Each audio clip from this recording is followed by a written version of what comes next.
Assalamualaikum warahmatullahi wabarakatuh. Innal hamdalillah nahmaduhu wa nasta'inuhu wa nastaghfiruhu wa nastahdihi wa na'udzu billahi min shururi anfusina wa min sayyiati a'malina. May yahdihillahu fahuwal muhtadi wa may yudlil falan tajida lahu waliyyan mursyida. Asyhadu an la ilaha illallah wahdahu la syarika lah wa asyhadu anna Muhammadan abduhu wa rasuluhu alladzi la nabiyya ba'dah. Ya ayyuhalladzina amanu taqullaha haqqa tuqatih wa la tamutunna illa wa antum muslimun. Ya ayyuhan nasu taqu rabbakumul ladzi khalaqakum min nafsin wahidah wa khalaqa minha zawjaha wa batha minhuma rijalan katsiran wa nisaa'a wattaqullaha alladzi tasaaluna bihi wal arham innallaha kana 'alaikum raqiba. Ya ayyuhalladzina amanu taqullaha wa qulu qawlan sadida yuslih lakum a'malakum wa yaghfir lakum dhunubakum wa man yuti'illaha wa rasulahu faqad faza fawzan 'azima. Amma ba'du. Sahabat muslim dan muslimah dimanapun antum berada, rahimanillah wa iyyakum ajma'in.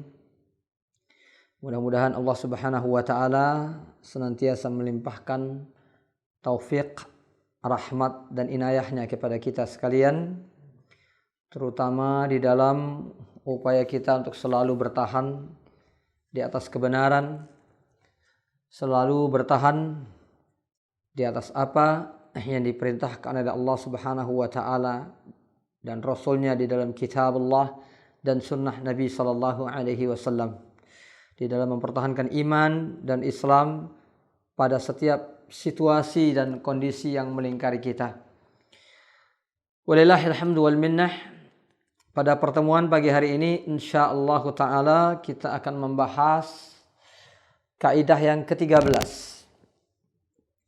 Ini kaidah dan penjelasannya singkat, tetapi ada muatan-muatan dalam kaidah ini yang sangat memberikan nilai-nilai positif ya pada diri kita untuk mengembangkan tanggung jawab kita sebagai seorang muslim dan muslimah, terutama yang berkaitan dengan menjaga dan memelihara hak-hak orang lain. Ya, apa yang kita bicarakan pada beberapa pertemuan yang lalu ada kaitannya dengan hal-hal itu, tetapi terikat dengan beberapa persoalan tertentu. Misalnya pada pertemuan yang lalu terkait dengan persoalan mengalihkan hak kita kepada orang lain. Tapi pada pertemuan kali ini kita akan membahas kaidah yang lebih umum, yang terkait juga dengan hak orang lain. Bisa ada situasi dan kondisi tertentu di mana hak tersebut teralihkan kepada orang lain, tetapi secara tidak benar. Ya, bukan secara benar, tapi secara tidak benar. Bunyi kaidah itu adalah al-itlaf. Ya, untuk sementara kita terjemahkan secara mudah saja dulu ya. Tidak sebagaimana yang dituntut secara fikih ya. Al-itlafu merusak atau menghilangkan fungsi hak milik orang lain, merusak atau menghilangkan fungsi hak milik orang lain, itu sebagai hal yang jelas kita tahu perbuatan dosa. Tetapi secara hukumnya yastawi fihil muta'ammidu, konsekuensi yang harus ditanggung secara hukum fikih di dunia sama saja antara orang yang sengaja melakukannya wal jahilu, atau karena dia tidak tahu, wan nasi, atau karena terlupa. Ya, jadi intinya apabila kita itu merusak milik orang lain atau menghilangkan fungsi sesuatu milik orang lain, itu sama saja apabila kita melakukan sengaja karena tidak tahu atau lupa, kita harus tetap mempertanggungjawabkannya. Rusak ya harus diperbaiki misalnya. Hilang harus diganti. Misalnya seperti itu. Sengaja tidak tahu atau lupa. Ya. Di sini yang dibicarakan bukanlah persoalan al-mas'uliyatu amama rabbina tabaraka ta'ala. Bukan pertanggungjawaban di hadapan Allah Subhanahu wa taala. Ya, bukan persoalan dosanya, ya, besaran dosanya. Karena besaran dosa itu pembahasannya panjang gitu loh. Sengaja dengan tidak sengaja tentu nggak sama, ya. Tahu nggak tahu tentu nggak sama. Lupa atau tidak lupa tentu nggak sama. Tetapi yang dimaksud di sini adalah pertanggungjawabannya secara hukum di dunia. Ya. Maka masing-masing sama. Sengaja tidak tahu atau lupa, kalau kita merusak atau menghilangkan fungsi sesuatu milik orang lain, kita harus bertanggung jawab. Itu intinya seperti itu. Kemudian apa yang dimaksudkan dengan al-itlaf? Nah, di sini disebut al-itlaf. Kata al-itlaf diambil dari kata talaf. Ya, talaf itu hilang, rusak, binasa. Itu talaf artinya dalam bahasa Arab. Halak, bahasa lain adalah halak. Nah, secara makna sebenarnya kata itlaf itu sendiri, ya, secara makna al-lughawi, secara makna bahasa, bukan masalah makna fikih yang kita kaji di sini, itu sudah disebutkan misalnya di dalam hadis. Ya, man akhadha amwalan nas, ini kaitannya dengan hukum lain sebenarnya, ya. Tetapi kita mau mengambil makna bahasanya. Man akhadha amwalan nasi yuridu itlafaha. Man akhadha amwalan nas, atau kita baca bagian awal hadisnya dulu ya. Man akhadha amwalan nas yuridu wafa'aha, orang yang mengambil harta orang lain, ya, menggunakan harta orang lain, memakan harta orang lain, ya. Tapi tujuannya memang untuk dikembalikan. Misalnya orang yang minjam sesuatu, ya pastilah kalau dipinjam pasti digunakan. Kalau uang pasti akan dipakai. Nah, bahkan mungkin dihabiskan, ya. Dan dia niatnya ingin mengembalikan uang tersebut, harta tersebut, ya. Waffahullahu an, maka Allah Subhanahu wa taala pasti akan membantu dia, waffahullahu an, untuk membayarkan atau mengembalikan hak orang lain tersebut. Jadi orang lain, maaf ya, seseorang yang berhutang misalnya, karena memang dia membutuhkan dan niat dalam hatinya, saya akan mengembalikan uang ini, maka Allah akan membukakan jalan bagi dirinya untuk mengembalikan hutang tersebut.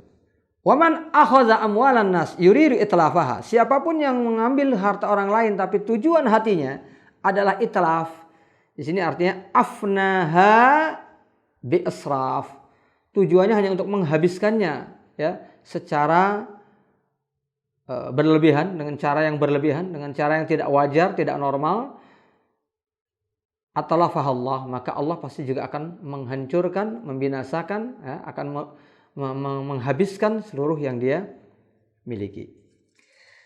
Nah, semua yang dia ambil tersebut, semua yang dia gunakan dari harta orang lain tersebut. Kita kembalikan ya persoalannya ini untuk membahas makna itlaf. Arti itlaf di sini adalah ifna bi israf, menghabiskan sesuatu tapi dengan cara yang nggak wajar gitu loh. Kalau orang misalnya berhutang untuk satu kebutuhan, dia betul-betul butuh, lalu dia mengambil uang tersebut dan menggunakannya sesuai dengan fungsinya. Ini yang dimaksud dengan bagian pertama tadi. Berarti niatnya memang minjam secara fungsional, dan dia akan mengembalikannya bila dia memiliki kemampuan untuk mengembalikannya. Tapi orang yang tidak fungsional meminjam biasanya menghabiskannya secara hura-hura. Minjam uang hanya untuk senang-senang, ya. Jadi menggunakan harta tersebut secara tidak wajar gitu loh. Dia minjam uang orang lain tapi menggunakannya untuk hal yang sama sekali kurang fungsinya atau bahkan tidak berguna sama sekali. Bahkan lebih parah lagi, menggunakannya untuk maksiat. Minjam uang untuk maksiat, ini lebih parah lagi. Ini yang dimaksud itlaf. Jadi secara bahasa, itlaf itu menghabiskan sesuatu, ya, menghabiskan sesuatu tapi dengan cara yang tidak wajar. Orang menggunakan harta tidak wajar itu itlaf namanya. Tetapi yang dimaksudkan di sini bukanlah secara makna bahasa, karena apa yang disebutkan dalam hadis tadi itu tidak sedang membahas tentang makna fikih itlaf, tidak, tapi sedang membahas tentang hutang, ya, dan sejenisnya. Pokoknya kita menggunakan harta orang lain tujuannya untuk digunakan secara nggak bagus, kira-kira seperti itu. Itu tujuan daripada hadis tadi, bukan menjelaskan makna itlaf. Tetapi Yang kita bicarakan di sini adalah makna fikih dari itlaf. Apa sih yang dimaksudkan dengan itlaf? Ya, merusak milik orang lain misalnya, atau menghilangkan fungsi milik orang lain yang kita harus bertanggung jawab terhadapnya. Nah, di sini ada beberapa makna yang semua makna tersebut bisa masuk dalam itlaf. Saya katakan bisa masuk, tapi tidak mutlak ya. Bisa masuk dalam itlaf, makna tersebut bisa masuk dalam itlaf sehingga bisa dimintai pertanggungjawaban. Pertanggungjawabannya macam-macam, bisa menggantinya dengan yang senilai atau menggantinya dengan yang dihilangkan. Karena ada kadang-kadang sesuatu yang kita hilangkan tidak diganti dengan yang hilang tadi, tapi dengan yang senilai dengannya. Ya, bisa dipahami di sini. Ini karena kita akan bahas tentang makna-makna yang bisa masuk dalam itlaf yang dimaksudkan di dalam hukum fikih di sini. Yang pertama adalah tafwid, menghilangkan peluang. Ya. Menghilangkan peluang. Misalnya kita menghabiskan waktu seseorang, orang ini mau kerja, kita ajak ngobrol lama gitu ya. Terus berkurang waktu kerjanya 1-2 jam. Nggak ada barang yang kita ambil dari dia. Nggak ada milik dia yang kita rusak secara fisik gitu ya. Entah itu barangnya, tasnya, handphonenya nggak ada. Tetapi kita telah menghilangkan peluang dia untuk mendapatkan sesuatu secara fisik ya. Dia bekerja 10 jam, kita ambil waktunya 2 jam. Ya, berarti tinggal 8 jam. Itu kemungkinan potensi yang dia dapatkan meskipun rezeki itu di tangan Allah. Atau bisa saja dia bekerja dengan hitungan jam misalnya. Per jam dia dibayar sekian. Dengan dia bekerja tinggal 8 jam berarti ada 2 jam waktu yang hilang untuk mendapatkan uang. Kalau dinilai misalnya 20.000 yang hilang, berarti kita telah menghilangkan peluang dia mendapatkan 20.000. Kalau gajinya itu dihitung per jam kan bisa dikatakan nyaris dipastikan dia nggak dapat gitu ya. Dia nggak dapat 20.000 tadi, hilang. Jadi secara fisik kita tidak mengambil apapun dari dia. Tapi kita telah mengambil peluang dia. Nah ini ketika dia berefek pada hilangnya sesuatu yang dimiliki seseorang secara fisik, maka seseorang bisa dimintai pertanggungjawaban secara fikih. Ya, saya paham di sini ya. Nah, seorang misalnya, mohon maaf ya, dengerin saja. Saya mau curhat nih, penting banget misalnya. Habis waktu 2 jam. Habis waktu dia, lalu dia datang kepada orang ini dan mengatakan, aduh tadi saya kehilangan waktu. Begini sehingga saya kehilangan uang sekitar 20.000. Bisa dimintai pertanggungjawaban? Bisa. Ini termasuk itlaf. Meskipun itlafnya tidak langsung merusak barang atau menghilangkan fungsi sesuatu milik seseorang, tetapi tafwid, menghilangkan peluang. Ya. Jadi menghilangkan peluang ini banyak gitu loh. Tapi tidak setiap menghilangkan peluang itu bisa dihukumi yang senilai dengan itlaf. Ada saja yang berupa kejelekan semata-mata. Nilainya nggak jelas gitu. Misalnya contohnya seseorang ada larangan juga sebenarnya dalam hadis ya. Seseorang yang membangun rumah di rumah tetangganya ya. Seperti yang sudah pernah kita sampaikan, membangun rumah tapi rumahnya lebih tinggi. Sehingga tetangganya yang setiap hari tadinya itu bisa menikmati matahari terbit misalnya. Atau kebalikannya menghadap ke barat berarti matahari tenggelam sunset. Sunset dan sunrise ini bagi seseorang kadang-kadang sesuatu banget kan ya, meskipun nggak bisa dinilai dengan uang, ini tidak bisa dinilai dengan uang ya, harga per sunset sekian tuh nggak ada ya, tetapi seseorang misalnya dengan itu dia menghilangkan kesempatan orang untuk melihat matahari terbit dan tenggelam. Ini ada hadisnya ya, banyak ya disebutkan, dibahas panjang lebar di dalam Subulus Salam ya, syarah dari Bulughul Maram. Itu jelaskan panjang lebar penjelasan para ulama tentang diharamkannya seseorang membangun yang seperti itu. Ya, membangun rumah demikian atau yang setara dengan itu. Pokoknya apa saja yang nilainya sama kayak gitu. Kita membangun sesuatu di samping milik seseorang, menghalangi apa yang menjadi hak-hak kenyamanan dia. Ya. Kalau tadi seperti kehilangan matahari ya. Atau mungkin bukan sunset atau sunrise-nya, kehilangan sentuhan matahari pagi. Kadang-kadang orang butuh matahari ya, pagi hari, termasuk diantara yang membantu kesehatan tubuhnya misalnya. Apalagi katanya di masa sekarang ini gitu, matahari pagi itu sangat diperlukan ini untuk kesehatan di masa-masa seperti sekarang ini, sedang wabah ini ya. Nah, jadi artinya ketika orang melakukan itu tafwid, dia menghilangkan peluang. Tetapi meskipun menghilangkan peluang dan meskipun itu haram, itu sulit untuk dimasukkan dalam bab itlaf gitu loh. Karena kok seorang ini minta pertanggungjawaban, susah untuk dinilai gitu. Oh, kamu telah menghilangkan kesempatan saya ngelihat sunset. Coba kalau kamu pergi ke Bali ya, sunset. 1 kali sunset berapa uang yang kamu harus keluarkan? Nggak bisa ya. Kita nggak bisa ngiaskan terlalu jauh seperti itu ya. Nilainya nggak bisa diandai-andaikan. Itu bisa sangat besar, bisa nggak ada nilainya sama sekali. Kalaupun ada nilainya mungkin bukan bersifat uang, tapi bersifat yang lain. Maka dia tidak bisa dihukumi sama dengan itlaf di sini. Ya, itu tafwid ya. Nah, yang lainnya lagi misalnya tafrid. Ya, tafrid itu keteledoran seseorang. Ya, keteledoran seseorang misalnya menjalankan tugasnya. Keteledoran seseorang menjalankan tugas. Kerjanya misalnya untuk menjaga-jaga, seperti misalnya seorang security atau satpam, yang mana dia harus memperhatikan ya, keadaan sekitarnya. Tapi kemudian dia teledor. Teledor di dalam melakukan kerjanya, apapun yang setara dengan pekerjaan tersebut ya. Ini hanya sebagai contoh saja. Yang harusnya dia jaga-jaga ya selama 10 jam, 3 jam dipakai buat tidur misalnya. Bisa nggak itu? Bisa terjadi ya. Bisa terjadi. Meskipun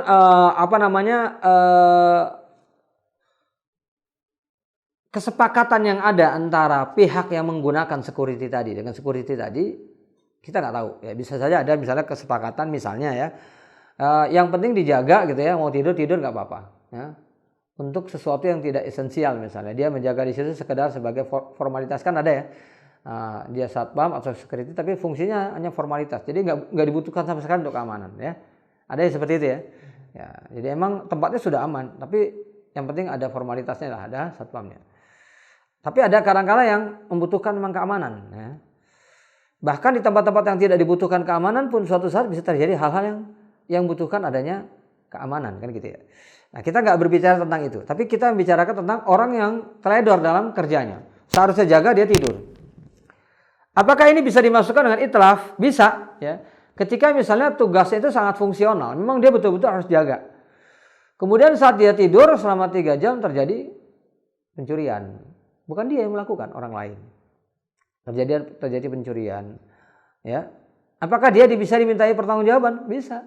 Nah, pertanggungjawabannya bentuknya bagaimana? Yaitu soal nilai dan sebagainya, itu bergantung kesepakatan atau hukum yang berlaku. Kesepakatan misalnya ya, kalau sampai terjadi hal-hal yang hilang, dia akan didenda sekian, potong gaji sekian misalnya. Ya, perumpamaan begitu. Tidak harus dengan harga barang yang hilang. Atau bisa jadi begitu. Kamu jadi satpam di sini digaji dengan gaji tinggi. Tapi kalau ada barang yang hilang karena dicuri, kamu harus mengganti senilai barang tersebut. Bisa nggak?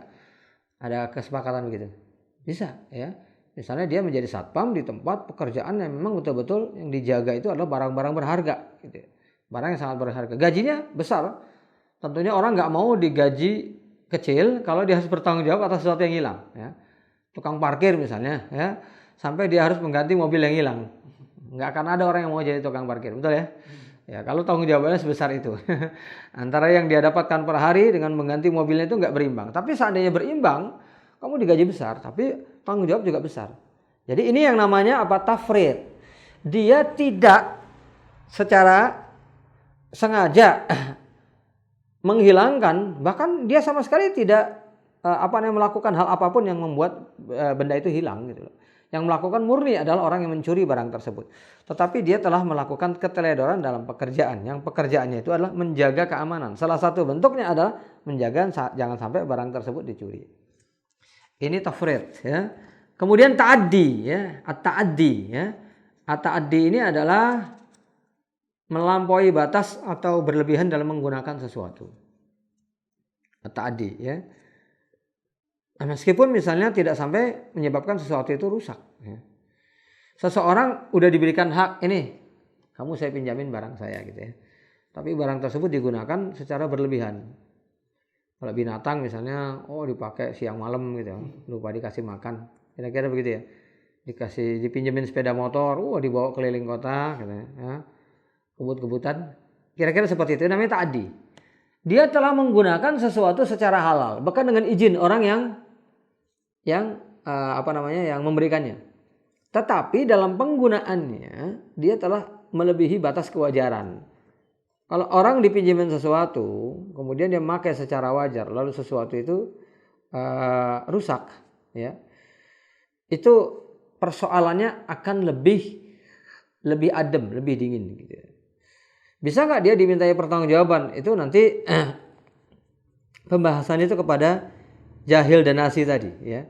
Seorang yang merusak barang seseorang sengaja atau tidak atau tidak sengaja, atau karena tidak tahu atau karena lupa ya. Secara umum dia kena ya. Secara umum dia kena hukum tersebut. Tetapi yang menjadi pembicaraan kita sekarang ini adalah seseorang yang melakukannya secara melampaui batas.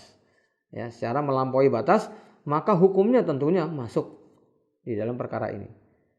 Masuk di dalam perkara ini. Tapi kalau tidak misalnya, tidak terjadi apa-apa gitu. Pokoknya dia memakai melampaui batas saja. Misalnya mobil, motor dipakai melampaui batas. Didengar kabar, dia menggunakan seperti itu. Tapi secara fisik nggak ada yang rusak sedikit pun. Yang kurang sedikit pun dari barang itu nggak ada.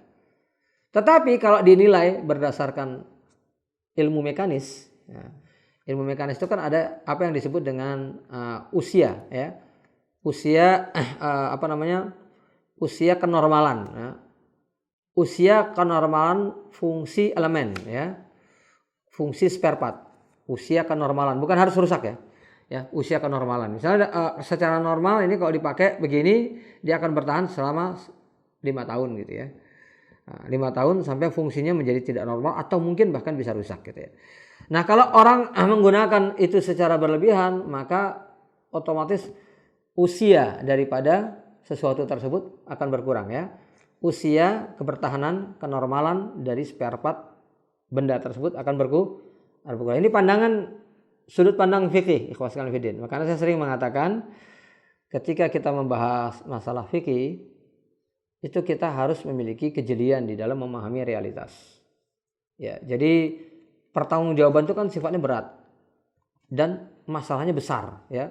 Sangat beragam sekali gitu ya. Jadi kalau kita bicara persoalan fikih itu harus pandangannya detail seperti tadi ya. Jadi orang tidak merusak tapi mengurangi usia daripada kebertahanan benda tersebut ya. Itu berdasarkan sudut pandang ilmu mekanis. Maka secara umum dia bisa dimintai pertanggungjawaban. Dia bisa dikenai hukuman. Meskipun dia tidak bisa dimintai pertanggungjawaban untuk mengganti benda tersebut. Orang jelas-jelas gak ada hilang fungsinya ya. Tapi saya dengar kamu pakai begini dan begitu. Ya, secara hukum fikih bisa. Dalam mahkamah bisa ditetapkan kemudian dia harus membayar denda keteledoran. Bukan keteledoran tapi sikap melampaui batas. Kamu tadi kebut-kebutan pakai ya. Makanya tidak sesuai dengan fungsinya. Kamu makanya secara berlebihan, tidak layaknya benda itu digunakan. Bisa. Mungkin dikenai dengan hukuman ala kadarnya ya. Diharuskan mencuci misalnya seperti itu ya. Atau dikenai denda ala kadarnya saja sekedar untuk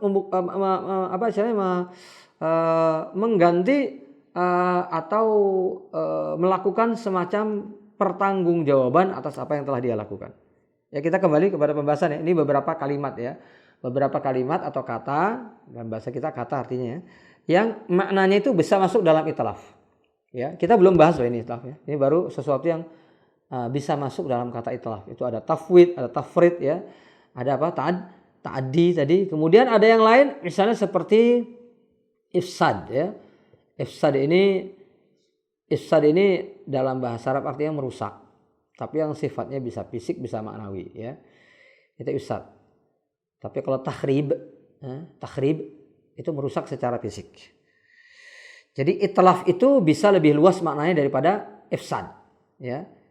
Ya, karena itlaf itu tidak merusak sesuatu, itu sudah bisa dikatakan itlaf ya.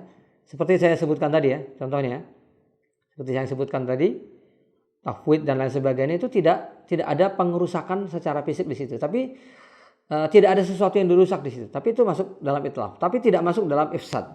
Tapi ifsad bisa lebih luas daripada itlaf. Kenapa? Karena ifsad itu bisa mencakup hal-hal di luar yang fisik ya. Ya, di luar yang fisik merusak mental seseorang itu bisa ifsad gitu ya. Membuat orang lain yang tidak terbiasa berbuat maksiat menjadi maksiat itu juga ifsad. Makanya la tufsidu fil ardi ba'da islahiha. Janganlah kamu membuat kerusakan di muka bumi ini setelah bumi ini dibuat menjadi sesuatu yang bermaslahat. Ini artinya ya, ifsad di sini adalah ifsad zahiran wa batinan, secara lahir maupun batin. Bukan hanya merusak tatanan kehidupan di muka bumi, bukan, tapi juga merusak misalnya perbuatan dan tikah laku orang yang ada di muka bumi ini, ya, dengan menyebarkan kemaksiatan di muka bumi. Ya, kita kembali kepada pembahasan ya. Itu diantara makna yang mendekati makna itlaf ya. Yang bisa masuk ke dalam itlaf bisa keluar dari itlaf. Juga idrar, membahayakan ya. Membahayakan ini bisa masuk dalam itlaf, bisa keluar dari itlaf, bisa ya. Idrar di sini misalnya kita ngajarin orang mengemudi tapi dengan cara yang salah ya. Kita ngajarin tapi dengan cara yang salah. Ya, gara-gara teori salah yang kita ajarin, maaf ya, akhirnya orang tersebut mengalami kecelakaan. Jadi paham sini ya? Idrar ya. Dia merusak enggak mobilnya? Enggak, sama sekali enggak ya. Dia mencuri mobil orang lain? Enggak. Secara langsung dikatakan dia menyebabkan kerusakan mobilnya juga enggak gitu loh. Tetapi ada idrar yang dia lakukan, ya, itu akhirnya secara berantai akhirnya menyebabkan itu. Dan itu sangat jelas, ya, bukan tidak jelas. Ya, orang lain, dia mengajarkan orang lain cara menyetir secara salah. Secara salah ini bisa macam-macam. Bisa karena dia sendiri memang orang yang nyetirnya ngawur. Cara teori nyetir dia memang ngawur, ya. Dan kengawuran itu ditularkan ke orang lain yang diajarkan. Misalnya seperti itu. Atau memang dia nggak sengaja gitu loh. Misalnya dia sendiri sebenarnya belum ahli banget, tapi dia ngajarkan orang lain, ya. Ini gini, ini harus dipencet ini ya. Kalau ada kondisi gini tekan gini ya. Dia baru belajar teori, dia sendiri belum mahir gitu ya. Ternyata diajarkan kepada orang lain, akhirnya berakibat fatal. Ini namanya idrar, ya. Salah satu contoh bentuknya idrar seperti itu. Jadi idrar itu bisa masuk nggak dalam kategori itlaf? Bisa, kalau efeknya mubasyir. Kalau efeknya mubasyir itu apa? Secara langsung gitu loh. Tapi kalau yang kita sebutkan contohnya tadi idrar, tapi nggak ada hal yang secara langsung menyebabkan kerusakan. Ya, seseorang tidak bisa menuntut, ini saya udah ganti mobil saya, kenapa? Kamu salah ngajarin nyetir saya. Tidak bisa gitu loh. Tidak bisa seperti itu gitu loh. Ya, seseorang berdosa, iya. Seseorang bertanggung jawab di hadapan Allah karena kesalahannya, benar gitu. Karena itu zalim. Dia belajar sesuatu salah yang berbahaya diajarkan kepada orang lain itu kena hukum la darara wala dirar. Kalau dia tidak bisa ngajarin orang lain itu kena hukum idza wusidal amru ila ghairi ahlihi fantazir sa'ah. Kalau sesuatu itu disandarkan kepada orang yang bukan ahli, maka tunggulah akibatnya. Jadi mengerjakan sesuatu tidak sesuai dengan bidang, kita paksakan, itu bisa membuat dosa, ya. Meskipun kita nggak niat. Siapa ya di sini yang bisa ngurus keuangan, nunjuk gitu. Ternyata kita nggak punya keahlian. Padahal itu untuk kemaslahatan orang banyak. Akhirnya terjadi kerusakan. Bukan kita korupsi, tidak, tapi kita salah dalam mengelola keuangan sehingga terjadilah kerusakan. Kalau perusahaan rugi misalnya. Kalau itu dana umat, dan umat jadi hilang misalnya. Apakah seorang berdosa? Iya, karena dia bukan ahlinya. Hadisnya adalah idza wussidal amru ila ghairi ahlihi fantaziris sa'ah. Kalau sesuatu itu disandarkan kepada yang bukan ahlinya, maka tunggulah akibatnya, tunggulah kehancurannya, tunggulah kebinasaannya. Jadi makanya para ulama menyatakan haram ya seseorang itu menerima pekerjaan atau menerima tanggung jawab yang tidak sesuai dengan kapasitas dirinya. Bahkan Nabi tidak mau memberikan tanggung jawab memegang siqayah itu ya. Hak siqayah itu artinya hak menjaga Masjid Al-Haram untuk menyambut tamu-tamu yang datang ya, menyiapkan minuman mereka, megang kunci Ka'bah dan lain sebagainya. Itu tanggung jawabnya siqayah pada zaman dahulu di masa jahiliyah yang kemudian dilanjutkan di masa Islam. Nah, ketika Nabi menawarkan itu, Abu Dzar datang menawarkan diri. Tapi kemudian Nabi mengatakan ya, wahai Abu Dzar, kamu itu orang yang lemah. Abu Dzar ini orang yang bertakwa lah. Ya, orang yang sangat zuhud ya. Kalau umat Islam itu bicara tentang zuhud itu banyak diambil diantaranya dari Abu Dzar Al-Ghifari, dari Abu Hurairah. Itu kalau sudah kita bicara zuhud, pasti banyak hadis-hadisnya itu lari ke masing-masing di antara mereka ini. Jadi itu semacam simbol kezuhudan ya di dalam Islam. Tapi Nabi mengatakan innaka dha'ifun. Ya, sesungguhnya engkau lemah dan tanggung jawab ini besar. Akibatnya di akhirat nanti. Dan kami juga tidak akan memberikan amanah ini semata-mata kepada orang yang memintanya. Lana li hadzal amra liman yatlubuha. Ya, kami tidak akan menyerahkan amanah ini, urusan ini liman yatlubuh, kepada orang yang memintanya, tapi kepada orang yang memang berhak untuk menerimanya. Jadi Nabi tidak mengharamkan secara mutlak ya, orang yang meminta tanggung jawab gitu ya. Itu enggak secara mutlak dia. Karena ada penjelasan-penjelasannya di dalam hadis ini. Dan karena Nabi Yusuf juga pernah meminta tanggung jawab, tapi dia punya kapasitas. Inni hafizun alim ya. Saya ini orang yang pintar menjaga sesuatu, saya ini punya kapasitas di bidang ilmu ini. Akhirnya diberikan tanggung jawab tersebut. Jadi secara Islam tidak, tapi memang enggak pantas gitu ya. Enggak pantas dan enggak boleh dilakukan kecuali kalau seseorang itu memang yakin. Kalau seandainya enggak dia yang nangani, nanti urusannya akan rusak. Kalau memang betul-betul murni tujuan seperti itu boleh. Tetapi Nabi hanya ini mengatakan bahwa tidak boleh memberikan urusan kepada orang yang tidak berhak karena dia tidak punya kapasitas. Jadi hukumnya bisa idrar. Tetapi ya, seperti saya bilang tadi ya, tidak bisa dimintai pertanggungjawaban terhadap idrar tersebut in lam yakun mubasyiran, kalau nggak langsung sifatnya gitu. Kalau dia ngajarin nih, pas ngajarin nyetir, kemudian dia salah ngasih instruksi tabrakan, nah baru dia kena pada saat itu. Kenapa? Karena idrar atau bahaya yang disebabkan oleh kesalahannya itu adalah mubasyir, secara langsung.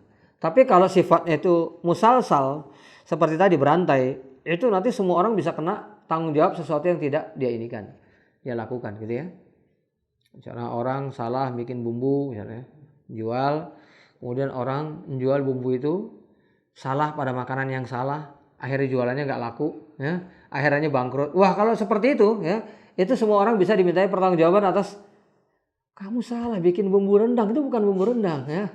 Makanan saya jadi nggak laku, misalnya, saya jadi bangkrut, coba modal saya 30 juta, sekarang tinggal 10 juta. Kamu ganti 20 juta, ya nggak bisa seperti itu, ya. Karena meskipun itu idrar, tetapi ghairu mubasyir. Jadi bisa dipahami di sini ya.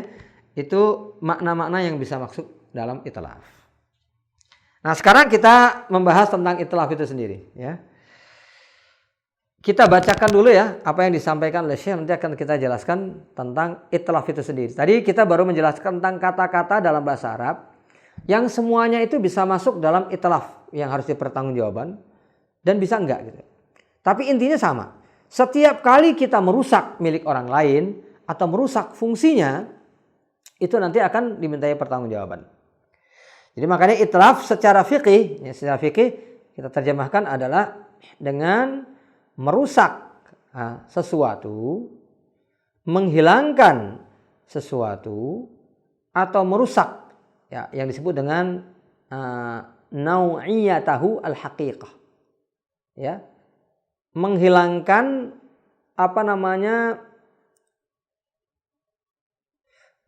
menghilangkan kekhasan dia yang paling fungsional.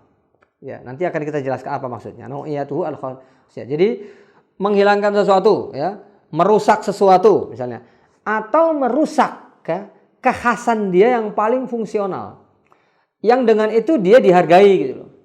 Dan nanti akan kita sebutkan ya. Contohnya kalau uang logam gitu kan, itu kan dihargai itu ada di atasnya itu ada tulisan 50 gitu ya. Itu dikerok, ya, seandainya dikerok sampai hilang, uangnya masih ada nggak? Masih, tapi dia bisa tidak berfungsi sama sekali, betul nggak? Nah, kalau sekarang kan ada batasan-batasan, misalnya ada uang robek masih laku, tapi kalau seandainya yang robek itu di bagian yang harganya sampai nggak ada lagi, itu biasanya udah nggak terima lagi. Ya bisa dipahami di sini ya maksudnya. Ya, jadi itu yang dimaksudkan dengan itlaf secara fikih. Ya, secara fikih itu seperti itu. Merusak sesuatu, saya ulangi lagi, atau menghilangkan sesuatu, atau merusak kekhasan sesuatu yang menjadi fungsi utama sesuatu tersebut. Ya, itu yang disebut dengan itlaf. Apa hukumnya? Wa hadza syamilun li itlafin nufus. Merusak di sini berkaitan dengan nyawa yang pertama. Wal amwal, harta. Ini cakupan hukumnya. Wal hukuk, hak-hak seseorang. Faman atlafa syai'an min dzalika bighairi haq. Orang yang melakukan itlaf, ya, kembalikan ke makna tadi. Orang yang melakukan itlaf, menghilangkannya, merusaknya atau menghilangkan fungsi utamanya gitu ya. Bi ghairi haq, tanpa hak. Ini sengaja diberikan catatan bi ghairi haqqin karena nanti ada yang merusak tetapi itu adalah hak. Ya, contohnya misalnya qisas gitu ya. Orang yang mengqisas berarti menghilangkannya nyawa orang lain, betul ya? Tapi bihakin, maka dia tidak dimasukkan dalam hukum di sini. Makanya perlu dikatakan bi ghairi haq, tanpa hak ya. Kalau dengan hak nggak apa-apa ya. Fahuwa madmunun, maka orang tersebut ya yang telah melakukan itlaf tadi madmunun, bertanggung jawab, sawa'un kana muta'ammidan, sama hukumnya dia itu sengaja, au jahilan atau karena tidak tahu, au nasiyan atau karena lupa. Walihada aujaballahu diyah fil qatli khata'a. Oleh sebab itu Allah telah tetap mewajibkan diyah. Dia itu ganti rugi secara finansial. Fil qatli khata'an, kalau seseorang itu membunuh secara tidak sengaja. Ya, membunuh secara tidak sengaja. Ya, contohnya misalnya orang yang melakukan pengobatan ya. Dia itu tidak pada keahliannya, kemudian dia melakukan malpraktik. Malpraktik ini berarti betul-betul kesalahan. Kalau yang tidak kesalahan itu nggak masuk ya. Kalau malpraktik itu berarti kesalahan. Maka orang ini bisa dikenai diyah. Dia membunuh orang misalnya. Gara-gara itu orang meninggal dunia. Dia tidak dibunuh karena dia tidak membunuh secara sengaja, tapi secara tanpa sengaja. Tapi nanti para ulama akan membahas ya, ada yang namanya khotoan, ya syibhul amad, yang lebih menyerupai mendekati sengaja gitu loh. Dia tidak sengaja tapi mendekati sengaja. Jadi kalau malpraktek ini yang menurut pandangan sebagian ahli fikih itu lebih cenderungnya kepada syibhul amad, separuh sengaja. Ya. Nah, karena separuh sengaja kenapa? Karena dia tahu apa yang dia lakukan itu akan berisiko kematian kalau dilakukan secara tidak prosedural. Kalau protokolnya nggak jelas itu akan berisiko kematian. Jadi makanya para ulama memasukkannya ke syibhul amad.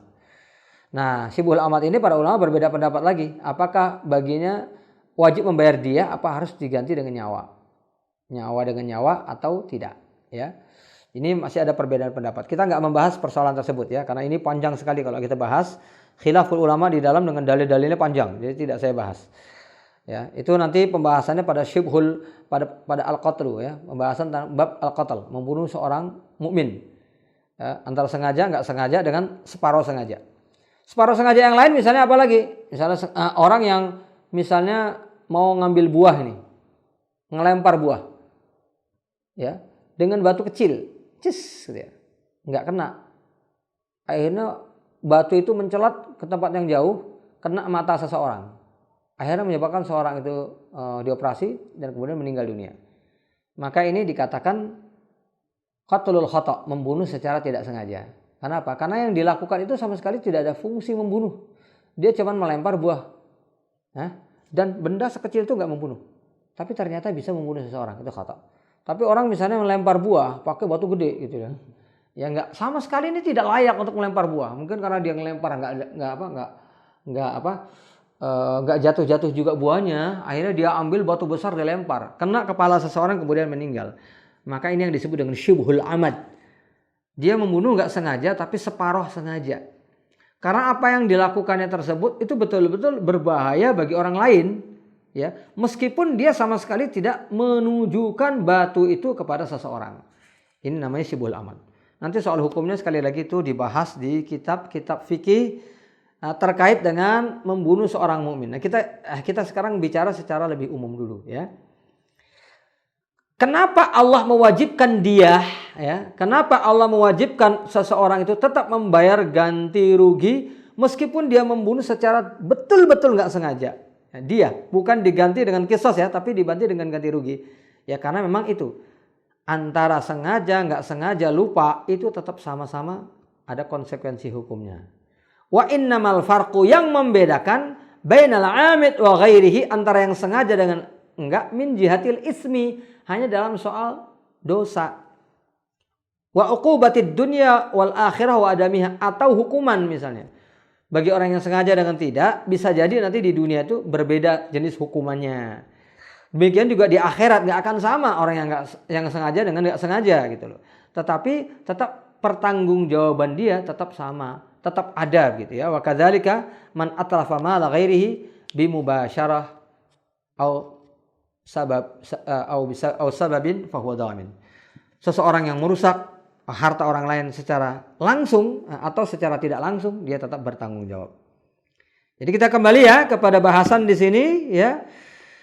Seseorang yang menghilangkan hak orang lain ya, apapun itu bentuknya sesuai dengan makna itlaf di sini ya, sengaja atau jahil atau karena lupa, dia tetap bertanggung jawab gitu ya. Intinya seperti itu. Lalu bagaimana dengan hadis Nabi SAW, rufi'a an ummati, rufi'a an urmati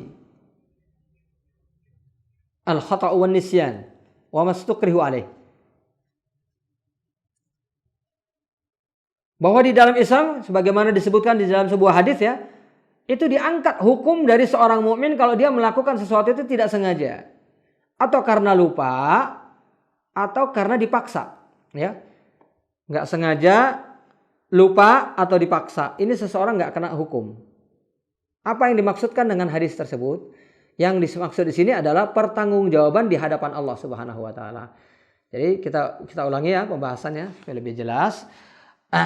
Yang dimaksud di dalam hadis rufi'a an ummati ya, rufi'a an ummati ya, diangkat hukum dari umatku ya, kalau melakukan sesuatu kesalahan karena dia nggak sengaja atau karena dia lupa atau karena dia dipaksa, itu adalah pertanggungjawaban di hadapan Allah, bukan di hadapan manusia. Kalau di hadapan Allah kita melakukan dosa nggak sengaja, itu diampuni. Kalau di hadapan Allah kita melakukan dosa karena kita betul-betul lupa, diampuni. Kalau di hadapan Allah kita melakukan dosa karena dipaksa ya, bahkan sampai mengucapkan kata-kata kafir saja, illa man ukriha wa qalbuhu mutmainnun bil iman, sampai disuruh mengucapkan kata-kata kafir, kalau itu dipaksa, maka seseorang tetap dimaafkan di sisi Allah ya. Wa illa man ukriha, kecuali orang yang dipaksa dan hatinya tetap tenang dengan keimanan ya. Jadi sekali lagi, hukum itu hilang di hadapan Allah ya. Orang yang melakukan itu karena tidak sengaja atau lupa atau dipaksa, dia tidak berdosa di hadapan Allah. Tapi hukum fikih di hadapan manusia tetap dia harus bertanggung jawab. Kenapa ikhwas sekalian kita harus bertanggung jawab ya? Kita akan bahas sisi yang paling krusial ya. Sisi yang paling krusial dari pembahasan ini ya. Kenapa kita harus bertanggung jawab terhadap apa yang menjadi milik orang lain? Karena milik orang lain di dalam Islam itu posisinya sangat penting sekali, sangat luar biasa penting ya. Makanya dalam hadis Muslim yang sangat terkenal ya, sangat masyhur sekali kan disebutkan, al muslimu alal muslimi haramun damuhu wa maluhu wa irduh. Setiap muslim itu ya memiliki 3 hal yang diharamkan untuk disentuh oleh sesama muslim. Yang pertama, darahnya. Yang kedua, hartanya. Dan yang ketiga adalah harga diri atau kehormatannya. Ya, jadi pahami di sini ya. Ada 3 hal yang diharamkan ya. Inna dima'akum wa amwalakum, itu di dalam hadis ya. Haramun alaikum kahurmati yaumikum hadza fi baladikum hadza fi syahrikum hadza. Jadi harta kalian, kehormatan kalian, nyawa kalian itu haram untuk disentuh oleh sesama muslim. Ya, sebagaimana kesucian tempat ini ya. Hari ini pada bulan ini kata Nabi. Artinya apa? Artinya apa yang dimiliki seorang mukmin, nyawanya, hartanya, ya, kehormatannya itu sesuatu yang sangat bernilai ya. Nanti kita akan jelaskan karena ini masalah sangat krusial sehingga menyebabkan munculnya hukum ini. Nanti orang kan bertanya-tanya, di hadapan Allah saja sudah dimaafkan, kenapa di hadapan manusia ada pertanggungjawaban? Ya. Ini akan kita jelaskan kenapa ini sangat krusial sekali karena hak orang lain tuh enggak sembarangan. Ya, di dalam hadis disebutkan la yahillum malum ri'im mu'minin illa bi tibi nafs. Tidak dihalalkan kita itu mengambil harta sesama muslim kecuali dengan kerelaan hatinya. Atau maknanya mungkin secara sederhana gini. Harta seseorang mukmin itu haram bagi yang lainnya kecuali dengan kerelaan hatinya. Ya, mungkin ini lebih sesuai dengan terjemahan hadis tadi ya. Harta seorang muslim itu haram bagi muslim yang lainnya kecuali dengan kerelaan hatinya. Yang ini dijelaskan di dalam hadis yang lain ya. La yahillu la yahillu mri'un min mali akhih. Tidak dihalalkan seseorang itu mengambil harta milik saudaranya illa ma a'tahu anti bin nafs. Ini penjelasan dari hadis tadi ya. Tidak dihalalkan bagi seseorang untuk mengambil menikmati harta milik saudaranya kecuali yang dimaksud dengan kerelaan tadi a'tahu, dia memberikan kepada orang tersebut. Yang dimaksud kerelaan di sini diberikan oleh orang tersebut anti bin nafs, dengan kerelaan hatinya. Bahkan ini semakin dipertegas oleh Nabi dalam sebuah hadis yang lain. Ya. La yahillu lirrajuli, tidak dihalalkan bagi seorang muslim ayyakhudha asa akhihi, sekadar mengambil tongkat milik saudaranya. Ya. Min ghairi tibin nafs, tanpa kerelaan hati sahabatnya tersebut. Jadi Imam An-Nawawi menjelaskan ya hadis ini begini. Jadi aso ya, di kalangan orang-orang Arab, tongkat itu hal yang memang dibutuhkan, tapi hal yang sebenarnya sangat sepele sekali ya. Sesuatu yang sangat sepele sekali. Jadi aso itu atau tongkat itu bisa berpindah dari satu orang ke orang lain, dipinjamkan dari orang lain ke orang lain, bisa ditinggal di mana-mana, digunakan orang lain. Jadi hal yang sebenarnya sangat sepele sekali. Sangat sepele. Tetapi Islam memberikan makna demikian.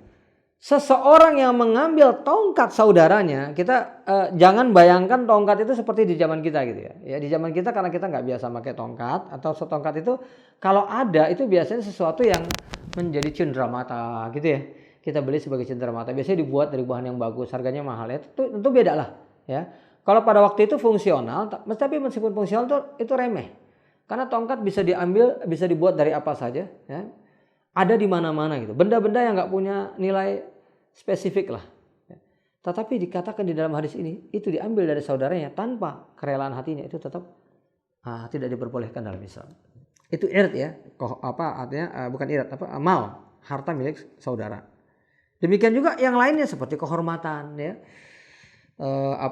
apalagi nyawa gitu. Itu di dalam Islam sangat-sangat dihargai. Jadi kalau ada orang Muslim yang tidak menghargai nyawa saudaranya ya, tidak menghargai nyawa sesama manusia, itu sangat-sangat jauh dari Islam ya. Makanya di dalam surat Al-Maidah disebutkan min ajli dzalika katabna ala bani Israil annahu man qatala nafsan bighairi nafsin aw fasadin fil ardi faka'annama qatalan nasa jami'a. Jadi telah ditetapkan itu dalam hukum bahkan bagi ahli kitab sebelum Islam. Barang siapa yang membunuh jiwa, ini bukan hanya orang Islam ya, membunuh jiwa manusia tanpa hak. Muslim membunuh non-muslim tanpa hak sekalipun. Bighairi hak. Satu jiwa saja yang dia bunuh, maka seolah-olah dia membunuh seluruh manusia di dunia ini. Ya, seseorang yang melakukan tindakan pembunuhan, gitu, membunuh jiwa seseorang, meskipun jiwa itu bukan seorang Muslim, gitu, tetap pertanggungjawaban di hadapan Allah itu besar. Seolah-olah dia membunuh manusia seluruh bumi ini. Apalagi kalau dia adalah jiwa atau nyawa seorang Muslim, gitu. Maka sekali lagi di sini ini soal pertanggungjawaban, ikhwas fillah. Dan ini hukum berlaku secara umum gitu. Di dalam negara Islam misalnya ada muslim, non muslim gitu. Non muslim ini membayar jizyah sehingga dia mendapatkan keamanan. Dia mendapatkan hak-hak ini. Ada barang yang dihilangkan seorang mukmin ya harus diganti. Dirusak harus diganti. Sengaja atau tidak sengaja atau karena lupa harus diganti. Nah, itu keterangan di dalam Islam. Apalagi kalau itu berkaitan dengan seorang muslim ya. Makanya pada hadis yang kemarin ini sengaja saya bacakan kembali karena ini persoalannya sangat krusial sekali ya. Krusial sekali, sering dipandang sebelah mata oleh sebagian orang saya katakan. Kemarin kita bicarakan tentang riba ya. Bicara tentang riba ya. Kemarin atau sebelum kemarin kita bicara tentang riba? Ya, kemarin. Kemarin kita bicara tentang riba ya. Ya. Kemarin kita bicara tentang riba ya. Itu kan ada satu hadis ya, yang salah satu di antara hadis tentang riba tersebut berbunyi ar-riba ithnani wa sab'una baba. Riba itu memiliki 72 pintu. Adnaha, ini dalam satu lafadznya yang sesuai dengan lafal ini 72, karena ada disebutkan 72, 73. Ini salah satu lafalnya. Ar-riba isnani wa sab'una baban. Riba itu punya 72 pintu. Adnaha ka'ityanir rajuli ummahu. Yang paling rendah di antaranya itu seperti seorang laki-laki yang menzinai ibunya. Yang paling rendah dari zina, yang paling rendah daripada riba itu seperti menzinai ibunya sendiri. Bahkan dalam hadis yang lain ditegaskan man akhadha dirham minar riba. Orang ya yang mengambil 1 dirham saja keuntungan dari riba. 1 dirham saja keuntungan dari riba, ya. Fahuwa asyaddu indallah, itu lebih jahat di sisi Allah. Fahuwa asyaddu indallah min 36 zaniyah ya zanihar rajul. Daripada 36 perilaku zina yang dilakukan seseorang. Ya, itu berarti tingkat terendah dari perbuatan riba. Tapi kemudian di akhir hadis Nabi mengatakan, wa min arbar riba, perbuatan riba yang paling besar dosanya, istitalatul mu'min ala irdi akhihi, seorang mukmin yang merusak nama baik saudaranya. Seorang mukmin yang merusak kehormatan saudaranya. Coba di sini diperhatikan satu titik ya. Para ulama menjelaskan luar biasa hadis ini ya. Hadis ini sangat luar biasa. Banyak orang kalau berbicara tentang hadis, memang untuk istidlal itu mengambil dalil ya. Untuk satu persoalan boleh kita mengambil potongan hadis saja. Kita bicara tentang riba diambil sininya aja, tapi bagian akhirnya tidak. Tetapi kalau melulu membahas hadis itu tidak pernah dibahas secara utuh, itu aneh gitu loh. Banyak loh hadis-hadis seperti itu. Kita nih bahas riba gitu, padahal hadisnya satu. Satu hadis disebutkan secara lengkap seperti ini sampai akhir, itu kan pasti punya fungsi makna yang luar biasa gitu loh. Berarti Nabi SAW mau menjelaskan persoalan ini secara komprehensif. Kita harus takut terhadap riba sedemikian rupa, ya. Sedemikian rupa nih kita harus takut. Tapi seberapa takutnya pun kita terhadap riba, kita harus lebih takut lagi. Nah, lebih takut lagi ini yang kita jarang bahas. Dengan menghilangkan kehormatan seorang muslim. Karena di antara sebabnya, di antara para ulama menjelaskan begini ya. Orang yang riba itu banyak. So hebat-hebatnya riba, orang yang taubat dari riba banyak gak? Banyak ya. Baik itu karena dia baru tahu itu riba, atau dulu dia tahu tapi dia belum mampu menahan diri. Sudah pekerjaannya di dunia riba, dia belum mendapatkan pekerjaan yang lain. Tapi kemudian suatu saat dia memberanikan diri, ditinggalkan pekerjaan tersebut. Banyak orang melakukan itu. Tapi kita dapatkan nggak? Ya, sering nggak kita dapatkan orang yang bertaubat dari menggibah saudaranya? Ya berjanji nggak akan menggibah lagi sama saudara. Jarang, sangat jarang. Itu makanya kata beliau ini menjadi sesuatu yang buruk. Bukan momen per momennya itu yang paling membahayakan. Tapi karena orang yang sudah terbiasa untuk merusak kehormatan saudara yang sama mukmin, ini akan kebiasaan seterusnya. Dan itu akan sulit. Padahal setiap dia menggibah sekali saja, itu seperti memakan bangkai daging saudara. Itu luar biasa dosanya ya. Seperti memakan daging bangkai saudara sendiri. Itu sekali, 2 kali, 3 kali seterusnya. Itu baru ghibah, belum lagi fitnah. Fitnah dosanya lebih besar daripada ghibah. Kan dikatakan gitu ya. Wa in kana fihi ma taqul faqad ightabtah. Fa in lam yakun faqad bahatta. Kalau memang yang kamu ucapkan itu benar, itu ghibah yang diharamkan. Dan konsekuensinya kita udah jelas. Tapi kalau itu tidak benar, itu lebih besar lagi dosanya. Itu namanya fitnah. Ya, jadi ikhwas sekalian fiddin yang dimuliakan oleh Allah Subhanahu wa taala ya. Jadi begitu besarnya dosa menghilangkan hak milik saudara kita, kehormatankah atau hartakah atau apalagi nyawa, maka Islam memberikan ruang yang begitu besar. Pertanggungjawaban tetap berlaku dengan mengabaikan orang itu sengaja, nggak sengaja atau lupa. Ikhwan fillah yang dimuliakan oleh Allah Subhanahu wa taala. Wa minal asbab al-muta'alliq biha ad-dhiman, di antara contoh pertanggungjawaban yang terkait dengan sebab-musabab tadi. Seorang yang melakukan misalnya tidak sengaja merusak, tetapi melakukan hal yang bisa menyebabkan terjadinya kerusakan tadi. Itlafu bahimatahu allati huwa mutasarrif fiha. Seorang melakukan pengerusakan gara-gara binatang peliharaannya. Walati yukhrijuha lailan wa naharan. Binatang peliharaan ini dikeluarin siang malam, ya, enggak dikurung, ya. Dia tidur pun ditinggal binatang itu. Yaqrubu ma tutlifuh, akhirnya mendekati banyak sekali milik orang lain yang bisa dia rusak. Yang akhirnya bisa terjadi kerusakan. Waduh, ini apa, dagangan saya hancur gara-gara kambing si fulan ini. Siang malam ini enggak dimasukkan ke kandang. Nah, orang ini bertanggung jawab meskipun dia tidak merusak secara langsung, tapi dia membiarkan binatangnya. Ya, yang binatang tersebut sebenarnya juga bukan binatang perusak, ya. Kambing itu bukan binatang perusak, ya. Tapi kalau dibiarkan siang malam, apalagi dia jalan ke sana kemari dalam kondisi nggak jelas, ya. Masuk ke warung orang dia nggak tahu, ya kan?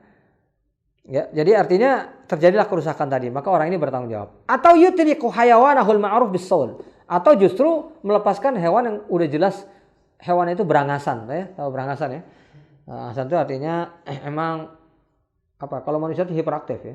Jadi seperti itu, alanas fi aswaqim, lalu dilepas di pasar, di jalan-jalan, fa innahu muta'addin alaihi diman. Orang yang semacam ini telah melakukan sesuatu secara melampaui batas, maka dia berhak dikenai pertanggungjawaban.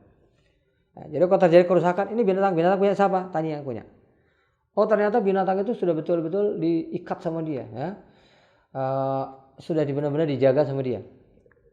Sebenarnya dijaga tapi ternyata lepas juga. Nah, ini bisa menjadi sebab seseorang itu bisa, ya, dia tidak sengaja, dia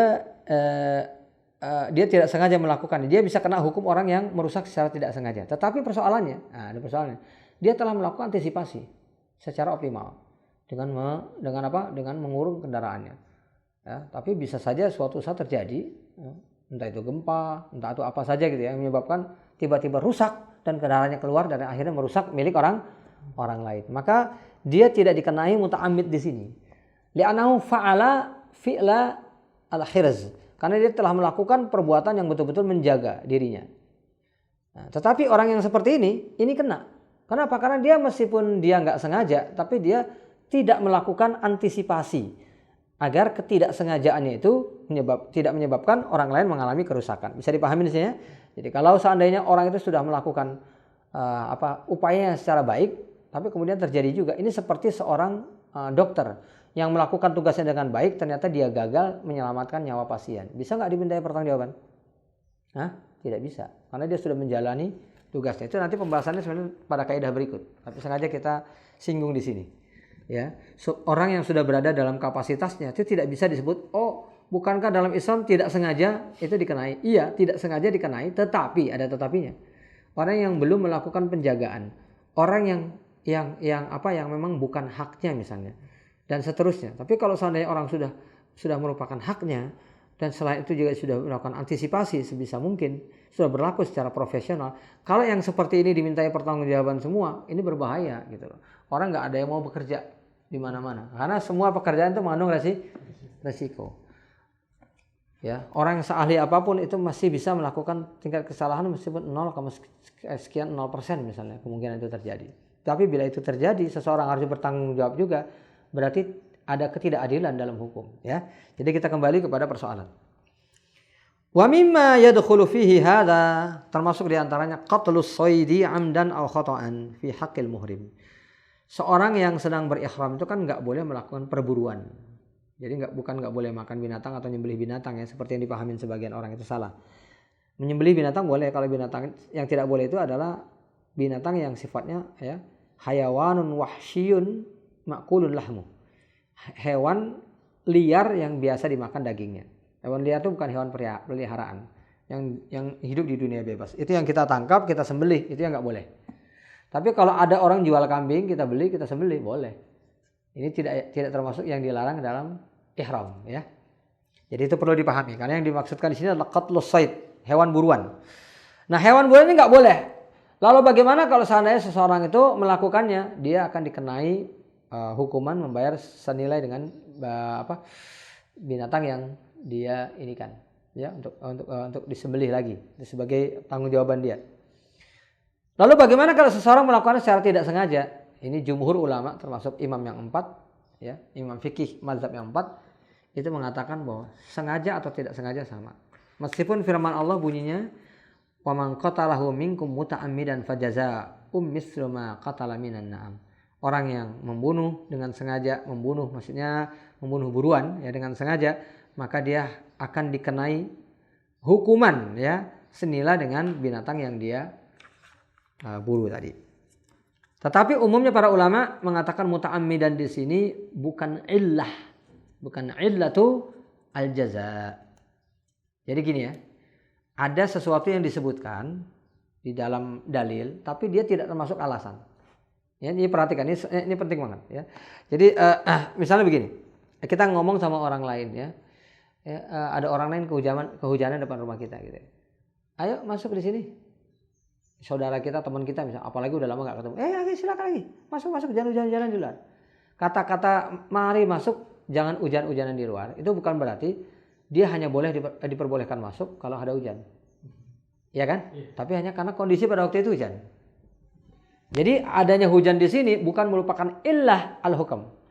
Bukan merupakan alasan diperbolehkannya. Orang ini nggak bisa menyimpulkan berarti suatu saat kalau nggak hujan saya nggak boleh masuk rumah dia nih. Gitu loh. Nggak boleh begitu karena itu hanya kondisi di saat itu yang sama sekali tidak berhubungan dengan izin atau tidak diizinkannya dia. Jadi amdan di sini pun begitu. Jadi dia tidak termasuk illah alasan.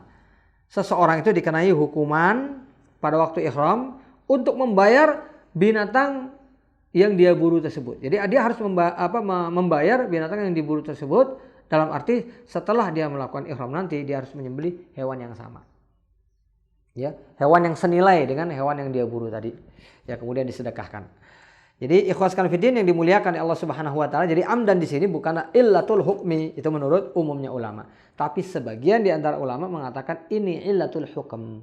Ini adalah alasan ya. Karena disebutkan muta'ammidan di sini dengan sebuah ganjaran atas perbuatan salah, tentunya ada alasannya. Itu menurut sebagian ulama. Wa huwa sarihul ayatil karimah wal farqu bainahu wa bain amwal adamiyin annal haqqa fi qatli as-sayd lil muhrim lillah. Bedanya apa sih antara hak seseorang, kan ini kan ihram nih. Ihram ini kan enggak ada hak Allah ya. Ya. Maaf, bukan enggak ada hak manusia ya, tapi adanya adalah hak Allah nih. Nah, bedanya yang dikatakan ini wal farqu bainahu wa bain amwal adami annal haqqa fi qatli sayd lil muhrim lillah, bahwa yang disembelih, hewan yang disembelih tadi diberikan karena Allah gitu lah. Karena dia melakukan kesalahannya di hadapan Allah, bukan di hadapan manusia. Dia berihram kok masih memakan binatang buruan, itu kesalahan dia ya. Dan kesalahan itu tidak terhadap manusia tapi hanya terhadap Allah Subhanahu wa taala. Wal ismu mutarattibun al qasdi, maka dia hanya akan berdosa kalau sengaja. Jadi paham sih ya. Meskipun tidak sengaja dia tetap, menurut sebagian besar ulama itu tetap dia harus membayar, tetapi dia nggak dosa sama sekali karena dia nggak sengaja. Nah, karena ini adalah urusan di hadapan Allah. Tapi di hadapan manusia, ya kamu tetap dianggap bersalah. Merusak barang orang lain tetap bersalah. Ya, maka salah satu di antara contoh dari itlaf itu kan gosop namanya. Jadi gosop itu menurut sebagian ulama itu adalah akhdhu ma lil ghairi bi ghairi haqqin fi maduna sadaqah. Jadi mengambil hak milik orang lain yang ukurannya itu di bawah maling, di bawah mencuri. Kan mencuri itu kan yang senilai salah satu darahim, kira-kira 3 dirham. Ya, kemarin sudah kita bahas. Ya, masih ingat jumlah 1 dirham? 1/10 di dinar, kira-kira 250-an ribu gitu ya. Jadi kalau 3 di dirham berarti sekitar 750 ribu ya. Harga-harga ya nih HP baru yang paling murah lah ya. Ya kira-kira HP baru yang paling murah sekarang kita rantai ya 750 sampai 800 ribu. Itulah kira-kira harga yang menyebabkan seseorang itu dikatakan mencuri dan bisa dihukumi potong tangan. Nah di bawah itu gosop. Mencuri yang di bawah, mengambil hak orang lain yang di bawah kategori mencuri dalam Islam itu disebut gosop. Sebagian ulama bahkan memasukkan gosop itu meminjam tanpa bilang-bilang, itu juga disebut gosop menurut sebagian ulama. Nah, gosop ini itu kan bisa menghilangkan fungsi atau bahkan menghilangkan milik orang lain ya. Mencuri misalnya milik orang lain meskipun itu sangat remeh, itu termasuk gosop. Maka dia bertanggung jawab di hadapan manusia gitu. Meskipun hukum Allah nggak berlaku bagi dia, ini kan gosok, berarti nggak hukum potong tangan. Iya, dia nggak dikenai hukum potong tangan. Tapi di hadapan manusia tetap sama, karena satu buah tongkat saja itu sudah merupakan pertanggungjawaban. Jadi sekali lagi, ikhwas fillah, diberlakukannya hukum itlaf di sini merusak hak milik orang lain, nyawa orang lain, ya, kemuliaan dan kehormatan orang lain, ya, itu dimintai pertanggungjawaban di dunia. Bahkan yang tidak bernilai saja, ini sebagai bagian akhir, yang tidak bernilai, yang tidak bisa dinilai dengan uang saja. Banyak ulama mengatakan bisa saja diberikan hukuman sebagai takdib, ya, untuk memberikan efek jera bagi seseorang, ya. Itu yang tidak bisa dinilai dengan uang. Misalnya yang dihilangkan di sini adalah, maaf ya, nama baik, ya. Nama baik itu kan kalau kita cari hukumnya dalam kitab-kitab fikih nggak akan kita dapat gitu loh. Menggibah ini secara umum apalagi zaman sekarang di media massa gitu. Dicari pun di dalam kitab-kitab fikih itu nggak ada hukuman, dosanya jelas gitu. Dan ada yang hilang dari diri orang lain karena kita nama baik dia. Dan itu bisa besar loh persoalannya di hadapan Allah. Karena tadi lebih jelek daripada riba yang lebih jelek daripada riba, ya, lebih buruk daripada riba. Dan riba yang paling rendah tadi seperti menzinai ibunya. Jadi besar. Tetapi secara hukum manusiawi itu belum ada ketentuan fikih itu secara jumlahnya. Nah, ini para ulama mengatakan bisa ditetapkan sebuah hukum yang kemudian memberikan takzir kepada seseorang, takdib kepada seseorang dengan dikenai dia sejumlah harta tertentu, ya, diambil dari hak miliknya, diberikan kepada orang yang dicemari nama baiknya. Itu boleh di dalam Islam. Kenapa? Karena ini berkaitan dengan hak-hak kemanusiaan. Jumlahnya memang sama sekali tidak bisa diinikan, bergantung dengan tingkat pencemarannya tentunya, ya. Dan bergantung dengan ma'ruf, ya, hal-hal ma'ruf yang dipahami di antara sesama manusia. Makanya tidak setiap hukum yang detailnya itu nggak ada dalam Quran dan Sunnah itu berarti berhukum dengan selain hukum Allah, tidak, ya. Ada nilai-nilai yang kadang-kadang memang diberikan kebebasan kita untuk menentukannya. Ya, kayak takzir itu kan di antaranya itu memukul seorang dengan cemeti tapi yang di bawah 10 kali. Itu namanya takzir. Dan takzir bisa diganti dengan bentuk misalnya memenjarakan seseorang. Itu takzir juga, ya. Dia nggak dicambuk, ya, nggak dirajam, nggak dipotong tangan, nggak dipenggal, nggak dibunuh, ya, seperti hukum-hukum yang lainnya. Tetapi dia dipenjara. Ini juga bentuk takzir. Jadi itu bisa diberlakukan. Jadi orang yang mencemarkan nama baik orang lain misalnya tidak disuruh mengganti, tapi dihukum penjara misalnya. Boleh.